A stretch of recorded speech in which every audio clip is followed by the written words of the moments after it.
Our organization is the Mississippi Municipal League, and we exist to provide information, nexus, networking for mayors and city council persons across the state.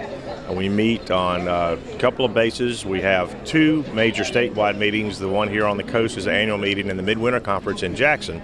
But there are other regional meetings as well, small town conferences, those sorts of things that we host to make sure that we're providing as much information as we can to cities and assistance, whether it's a regulatory type of component or continuing education. You find out what the latest changes in the law are or what they can expect coming up on the political landscape or just the governmental functionality component. They've had a lot to deal with COVID and had to make some changes about how they do things as it relates to COVID. So they've had a pretty rough year in trying to operate a city in the middle of a pandemic. But I think their number one issues are street, water, and sewer infrastructure. COVID is a continued challenge, and just how we deal with that. And everybody was affected in a similar fashion on one hand, but many of us, because of our size and our population density and the spread, in a different fashion. So we're trying to come out of this, figure out how to deal with the federal monies, understanding what's allowed with the expenditure of those and how we're restricted to. And so, people are glad to have the opportunity, but we want to make sure we're doing it right. Through the American Rescue Plan Act, every city in Mississippi is going to get a direct appropriation of funds based on their population, and that money is to be used to help them recover and maybe prepare better for a situation like COVID. And it's, a lot of it has to be used for water and sewer infrastructure. We have an opportunity in Mississippi we've never had before, and I don't know we'll ever have it again. We are really looking forward to working on our American Rescue Bill. The Senate and the House have received about $1.8 billion, and in the local communities, counties, and the cities got about another $900 million. And what we need to do is make sure that we spend this not for 1 or 2 years, but for 1 or 2 generations. So it's for water and sewer and the infrastructure projects so many of our cities actually struggle with every day. We have this money has showed up, and whether we wanted it or not, and we need to spend it well. Between the cities and the counties and us, we have $2.7 billion to do infrastructure. That'll prepare us for new subdivisions, new wastewater treatment, new industrial developments, everything that we really have scrapped for so many years. Now we're going to have the money to do it. In Greenville, much like every city in the Mississippi Delta, Mississippi, and across the country for that matter, infrastructure has been an aging issue. No pun intended, but we have aging infrastructure. We're dealing with it. Water, sewer, broadband. And so with the American Rescue Plan money, we need to begin to focus on those major sustainable projects, not those 1-2 year projects, but projects that are going to last for generations, 20 and 30 years. And so we're looking at American Rescue Plan money. We have our appropriation in the city of Greenville, but we're also looking at other pots of money with the American Rescue Plan to make sure that we have sustainable impacts regarding infrastructure and addressing that for the folks we represent. And what could that mean for cities and residents, not only this year, but 20, 30, 40 years down the road? It's a big deal because we have the issues now where we have aging infrastructure, potholes, drainage. We on the Mississippi River on the port, and so we have 2 high water events every year, and so the seepage come under the Mississippi River and it begins to erode our sanitary sewer system. When that happens, we have crumbling infrastructure on the top. So we cannot fix the top of the street until we fix the bottom of the street. So this money, we want to make sure that we begin to fix those sanitary sewer issues, fix those 16-inch pipes, those pipes that hadn't been replaced in 50, 60, 70 years. And once we do that and come back and do an overlay, for generations, folks will have good streets, good water, safe sanitary sewer systems in cities and towns in Mississippi. Greenwood received ours 2 days ago. And so we do have the first installment of our American Rescue Plan. We're very fortunate to have that money, and we want to use it wisely. We're still going through all the documents to see what you can actually use the funding for in water, sewer, and broadband. Those are the major points of using that funding, and we want to make sure that we use that funding for just exactly what it's supposed to be used for. How important are those services and the upgrades that they potentially offer? Well, in an older city like Greenwood, the upgrades of the sewer project is wonderful.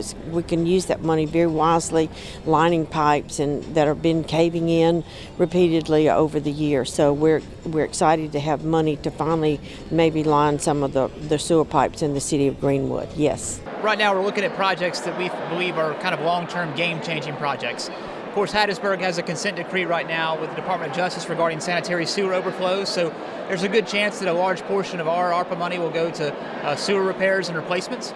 But we're trying to take kind of a big picture view of this. What are some expenses that we can take care of now that will pay dividends later on down the road? In Tunica, it's extremely important. We lost a good bit of our revenue with the gaming when they shut completely down.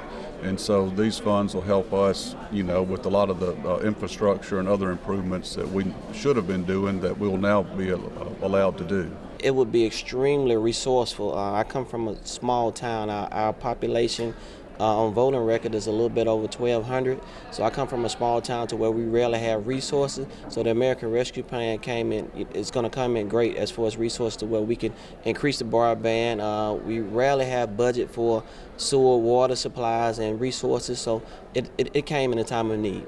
We have a lot of water and sewer projects that we need to work on, so I feel like we'll focus on that. We have some upgrades to our current water systems and some places that do not have water and sewer now that we need to reach. With our kids following home, we had to figure out ways in which to reach our students real quick. So our faith-based institutions in the community were active in becoming hot spots. We use buses to become hot spots and everything in our community. So we saw that there was a real gap and a problem in our community. So the broadband issue was one that jumped right out at us that we had to address early on. We come from a small rural community, and that's where the need, I think, personally, is the greatest. And of course, the money is hopefully will generate that infrastructure that's necessary to provide those services. Is very crucial to our rural communities. What did the pandemic show you about the need for broadband services in your area? Of course, the not being able to meet in class or in person, so to speak, and that was very valuable to these people that can't meet in class, and it's very immeasurable what good it will do. Between us, we have $2.7 billion to spend.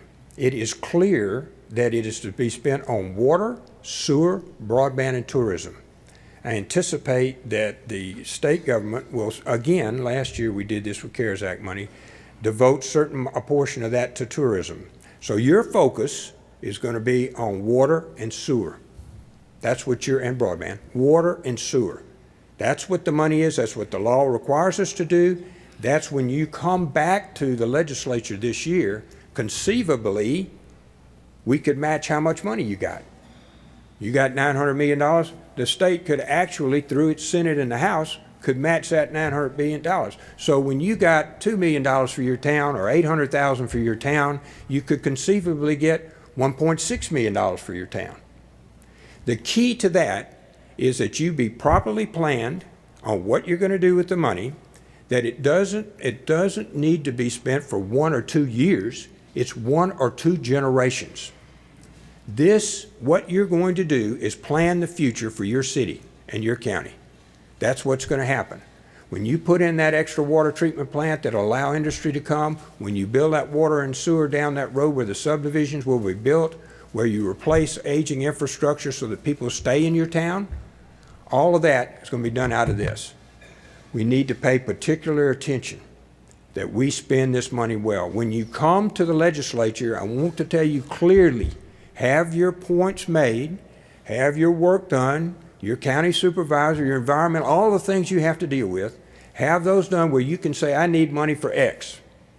These are my top projects. This is my top 2 projects. If you come with 20 projects, you know the old saying about the Christmas tree. You handle too many things, put too many ornaments on the Christmas tree, you don't have any presents. So get a present. You need to decide what's the most important town for your town, your city, and in conjunction with your county. Not Jackson. You know what you need there. So prioritize what you're doing, come with a real clear plan, bring it to your senator. And on our side of the fence, the senators are going to be your representative on how we match or spend your money. So bring it to your senator. On the other side, it would be your House member, of course, and you need to be with them as well. We welcome the fact that you're going to do this. We welcome the fact that you're doing your planning right now. We get $1.8 billion. We're supposed to obligate it by December the 31st, 2025. We've got 2 more years after that to spend it. What is going to be the problem? The first is you have to decide what you're going to do. The second, we're going to have capacity problems. If we wait, there's not going to be any pipe, not going to be any steel. And right now we have capacity problems. But every state got the same amount, well, more money than we got. I mean, California probably got $50 billion. So what are we going to do? If we early on in our planning and we obligate our money early on in January of this year, when you've got your projects ready to go, we get out of the gate first. And I strongly encourage us to be out of the gate first. We need to be the first one out, getting our pipe ordered, getting our things ordered, our steel ordered, our extra plant ordered, all the equipment we got to have for our new water sewer plant. All of that, the earlier we do that, the earlier our chance are we'll even get it at all, because everybody else is going to be in competition with us. I think along with advocacy, training is probably our #1 priority. We feel like as their association, we're responsible for giving them the tools and making sure they understand their responsibilities, and also through advocacy, making sure that they're well represented at the Capitol, and that when laws are passed that affect them, we incorporate that education into our meetings so they understand what changes came from either the state or the federal government. For new officials, for many, it's their first time into any sort of public service. So the more information we can provide, the faster we can help them get up to speed on, everything from running a meeting to what you can and can't do, to the division between, the separation of powers, the judicial, executive, and legislative, and then the different types of cities that we have here, how they're chartered. So those are all very helpful. But we do have a, certified municipal official component to this, where people, if they take a certain number of courses, and there's a battery. This year we have over 70 different courses for people to choose from for this, but it's all towards a professional designation, which makes us all better. I think the first hard lesson to learn is that the pace of government's much, much slower than it is in the private sector, and much more deliberate, and there are a lot of rules and regulations in our state code about what you can and can't do. So sometimes a project that's well-intentioned still takes a long time to make happen, and I think that is a source of frustration sometimes for new folks, but once they get acclimated to that and learn the processes, and with our training, I think they can become effective and fulfill some of their issues that made them want to run in the first place. Our CMO program is our Certified Municipal Official program, and it's very important because municipal leaders come from a wide variety of backgrounds, and so we want to get them trained on what they need to know to be good leaders in their community. And so at this conference, we are doing 73 educational sessions, and we do so many because we want to make sure from the largest city to the smallest village that there's something for everyone to take back to their community. They come from a wide variety of backgrounds, and so we want to make sure everybody understands that running a business is different from running government. And so we want to make sure that they understand municipal finances, municipal laws, and so for these new officials, we do some classes that are meant just for them to get them trained on what they need to know as brand new officials. This whole year felt like that with these stinking masks on, but we had to do it, and we did it for the right reasons. It is time for us to make the transition, and we are privileged to have Eric Simmons about to take over as our new president. But I want to tell you, I've been given a liberty to make a few comments, and I just got a lot of gratitude to share with you.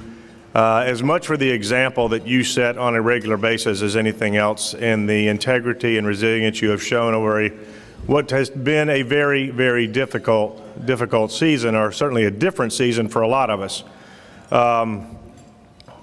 We started this meeting talking about getting back to normal, and really what we're doing is getting back to better, right? And the normal is past, and the new normal is going to be a whole lot better. 2 years ago, started about talking about who's telling your story, asking ourselves about that, because for too long, Mississippi cities, our culture has allowed America and other folks who have never set foot inside our state to learn about our wonderful people, our wonderful culture, our amenities, our natural resources.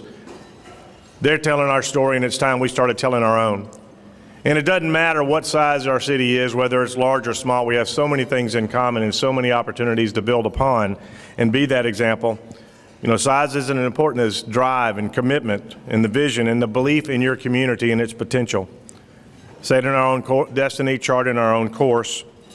But we could not have imagined the changes that were going to be thrust upon us, and some of the ones that we embraced, some of the ones that we adapted to. And looking back just, briefly over the last 2 years, and you allowed me to serve you an additional term because of COVID, but one of the most monumental things that I believe we did and had a role in playing, and that was changing our state flag to send a message to the world that Mississippi is to be recognized and is going to be competitive and stands for a lot of good in this world. Words have weight, symbols have substance. And I think we all embrace that, and I think that's the spirit that we have with this municipal association as well. For my own part, for our city, for our coast, we did something that folks never thought would be able to do, and a lot of folks bet against us, and that was the Mississippi Aquarium. And while you're here, if you have not seen it, I hope you will take time to go and visit and take your family and come time and again, because it is a remarkable brown to blue water experience that most folks go say, I can't believe this is in Mississippi. It is world class, and you have had a role in helping make it successful, and you will continue to be so. So for that, I'd like you to give yourselves a round of applause, because it is Mississippi's aquarium. And then we had COVID. A lot of folks would have folded, would have given up, but it fell upon the local officials, all of you who really embraced the challenge, understand that we had to adapt on a regular daily basis, and even today we're having to reconsider some things, right? But we had to invent things on the fly and respond to a contagion that was unprecedented in our history. We had nothing to fall back on, but in working together, in putting together a number of regular series of discussions with the governor and other statewide officials, our staff, Sherry Vise, Robbie Brown, the staff, I tell you what, if the MML staff can stand up, y'all, they really help carry the day on a regular basis, but they doubled down and did a great duty for us. So we really thank you and owe you a debt of gratitude for your continued dedication to this great association. And so, but we've gotten through it.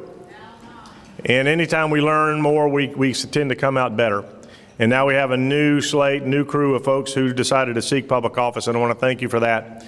Because you have stepped into something that is going to be meaningful and very impactful. But most importantly, I want to thank your spouses and your families who make the sacrifice or are about to make the sacrifice for your not putting up with, but responding to constituent needs and fixing things and having one of the most thankless but wonderful jobs in America.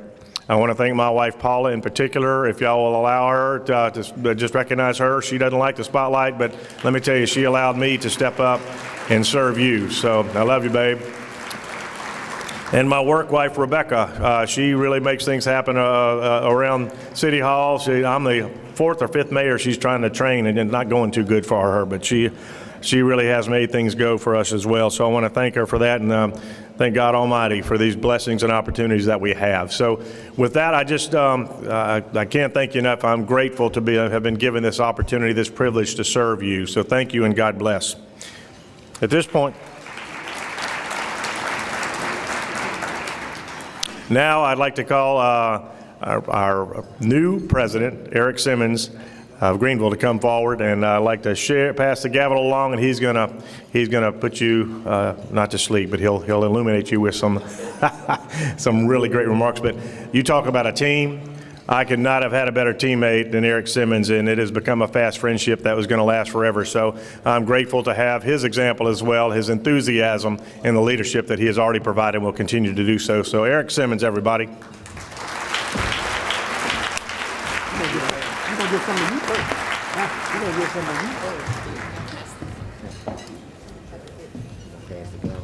All right. All right. What we're going to do.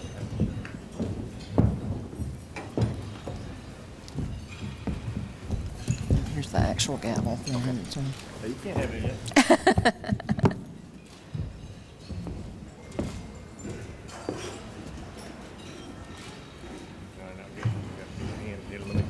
Act like we're handing it. All right, here we go. All right, you take it. All you. don't know where we got something for you. We're going to get Billy. Yeah, stay up here for a second. You know, the last 2 years have been somewhat challenging, and I believe that God puts the right person at the right place at the right time, and He definitely did with our president, Mayor Billy Hughes, when this all started. And just give him another round of applause, because I can't say thank you enough. I can't think of another president I'd rather go through a pandemic with than Billy Hughes. But let's don't do it again, okay? But he was great. All the officers agreed to serve a second year, and that was unprecedented. We'd only done that after Katrina. But they all stepped up and provided some great leadership. And Billy in particular was such a great representative of MML with all of the ongoing conversations we had with the governor, with the lieutenant governor and the speaker about how to deal with COVID. And like he said, y'all were on the front lines, but he was our front line with the leadership and helping us figure out how to navigate what you had to do at the local level. But Billy, it's been a wonderful experience. I've enjoyed getting to know you and Paula, and I just thank you so much for your support of me and all of our staff. And so we've got some parting gifts for you. Okay, you're going to do it. Billy. Yeah. All right, put it on him now. Yes, sir. Let's thank Billy and Paula for their service, for being MML president for the last 2 years. If y'all can just join me and give a standing ovation to Billy Hughes and Paula. Can you please join me right now? Let's give them a round of applause.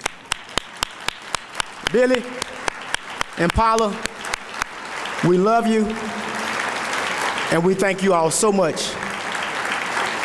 for your service.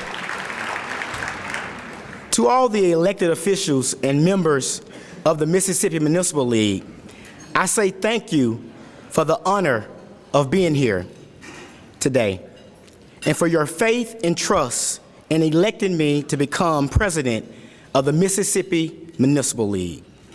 It lights my soul with happiness, hope, and pride that as partisan politics and divisive rhetoric on the national level divides some of our leaders, here in Mississippi, we are found the way to work together to get it right and unite as one. Give yourselves a round of applause. I'm proud today the transfer of power from Gulfport Mayor Billy Hughes, the former Senate Pro Temp, to myself, the third African American president of MML, shows that we, Mississippians, have a joint vision of success. I'm proud that the Mississippi Municipal League places as much emphasis on the further development and prosperity of Greenville as it does on Gulfport, Oxford, and Ocean Springs, Valhalla and Brandon, Leland and Laura, Delo and D'Iberville, Metcalfe and Mendenhall, and that it extends its services equally as we elected leaders strive to increase our city's bottom lines and improve the lives of each citizen in our respective communities. We collectively will protect home rule and local authority with no unfunded mandates, keeping at the forefront citizen-centered solutions, understanding fully that local needs deserve local solutions. We know that if we strengthen Mississippi cities and towns, we strengthen Mississippi. I pledge to be a strong voice for cities and towns in Mississippi, an aggressive advocate for infrastructure investment, workforce and economic development, healthcare, education, and a compassionate supporter and additional training for newly elected officials and those in our small towns with the lens on equity and inclusion. Mississippi will be stronger when our closed hospitals reopen and can provide quality access to everyone. When small businesses have the blueprint to step into the global marketplace to show the world what Mississippi has to offer. When our returning brothers and sisters realize that their futures are not based on the ills of one past, but the skills to do the job. When every child, regardless of income, race, region would not be left behind, but we would have a step forward with viable opportunities, pathways here in Mississippi. I'm honored today to be trusted to sit at the helm of this great organization, to share with leadership and our members my vision for a better Mississippi. I'm honored to be here and be your ear that each of you can speak to and voice your concerns, your desires, your visions for what it takes to make each of our cities and towns stronger, more desirable to all, and for our state to become the top tourist destination that draws people from all around the world here to be hungry to experience our Mississippi culture. As we move toward a shared vision of continuing the successes of Mississippi Municipal League by bringing each of our greatest strengths to the forefront, I pledge to you that I'll be one of the hardest working MML presidents that you've ever seen. Our cities and towns have a lot to be proud of, and so does Mississippi. And as we work together to improve upon what we already have, let us become the diamond that the world cannot resist coming to see. Let us become the mystery that draws the curious from around the world. Let us become the buffet of excellence that the world must come to taste. Lastly, let Mississippi cities and towns become the oasis for which others must come to take a drink. And we will move the state forward together as the Mississippi Municipal League. God bless all of you and thank you.